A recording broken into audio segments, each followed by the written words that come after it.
16th. We're one day over the halfway mark in the month of May. I like a little saying that I heard one time that just said, if you find yourself going through hell, keep going. And when you think about our own journey with the Corona Chronicles and what we've come through as a country, specifically our community, we've covered a fair amount of miles at this point. We have greater clarity than when we started. Even so, there's this little bothersome pest that keeps coming to visit me. And sometimes I hear this faint knocking in the morning. I've heard that knocking already today. Other times late at night, sometimes in the middle of the night, and the knocking actually takes something away from my sleep, or at least robs me of some peace. I suspect this visitor has been at your house as well. It's fear. And today, I don't think it's out of place to talk a little bit about this, because in all likelihood, it's more of a common experience than you or I imagine. So to begin this morning, our first segment in the Sunday morning message, I want to just tell you a story about Christy when she was a little kid. It actually is a story about Aaron, but the takeaway has more to do with Christy. We were at Houghton Camp in Houghton, New York. It was a college campus. A youth camp was held there in the summers, and our youth group was there. Some of our youth workers as well. One of the youth worker couples had a trailer that they took and parked there and stayed in it. They had this little Pekingese dog. Maybe some of you have had a Pekingese, one of those little dogs, and they can be unpredictable, let's say. So Erin thought that dog was the cutest little thing that she'd ever seen in her life, and she was fascinated by it. I remember one day, and we were there with our friends, the McConnells, and Erin got right up in the face of that little dog, and you could probably guess what happened. The dog snapped at her and got her right on the end of the nose. And Erin had a few stitches. Other than that, she was fine. Christy, on the other hand, had something else to her. She developed a phobia that day, a real fear, a paralyzing fear of dogs, because of what happened to Erin. She wasn't touched by the dog. She was not harmed in any way. But for years after that, that phobia gripped her and seemed to get worse as she got older. It kept us from going to visit certain people's homes if Christy was with us, because she was so afraid she didn't want to go in the house.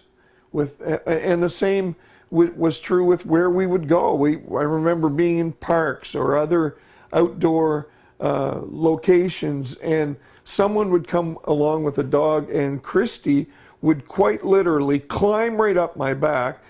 She felt like if she could get her feet off the same ground that the dog's feet were on, she'd be okay. And it was really a tragic kind of a thing to watch. We really had no idea how to help her with it, except one obvious answer that was there in the back of our minds. But it was one of those things where we said, will the answer just create more trauma? And you know what it was. We finally went out. We talked to Christy about it. And we went out and we bought a small dog. And the dog's name was Barkley. Barkley was a Terry Poo. And Christy, we asked her to help us to pick it out. And she did. And she seemed a willing part of the process. I remember bringing the dog home. And we set the dog down on the floor, and the first thing Christy did was to climb up on the living room chair. She had to live with her fears up close and personal to get over them. And it wasn't an overnight thing. It took a while.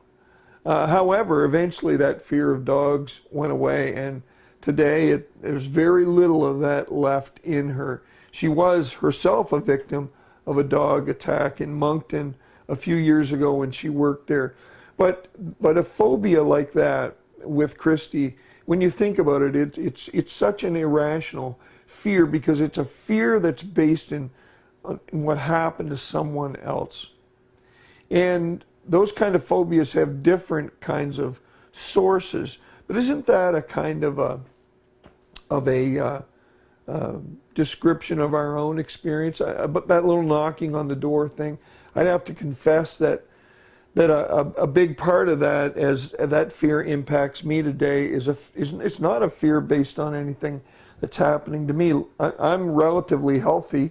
I'm wrestling with some allergy issues, but I'm relatively healthy. I've got a beautiful place to live, a beautiful home, an old home that we just absolutely love. And truthfully, life has never been better, but also fear has never been lurking more closely than it is today.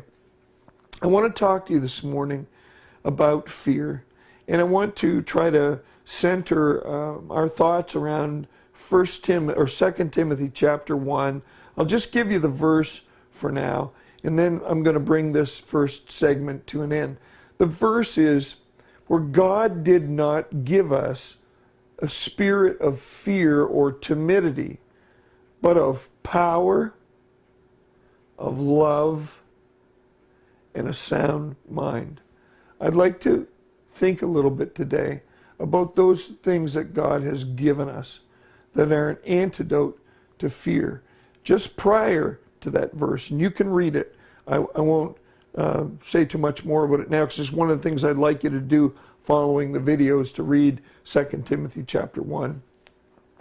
Paul is speaking to Timothy, encourages Timothy to fan into flame a gift of faith that was in his grandmother Eunice. Back in his family tree, there was a gift of faith that was there that obviously needed a little work in Timothy's life. And Paul said, fan this into flame. Fan this into flame. Make it burn. Make faith burn in your life as an antidote to fear, because faith is the way that we grasp those gifts that God has given us of power, of love, and a sound mind. Now, let's just take a break here, read 2 Timothy chapter 1, and I'll have some other questions for you. I'll be back with the second part of this message in just a minute. And as always, thanks for taking time to watch the video this morning.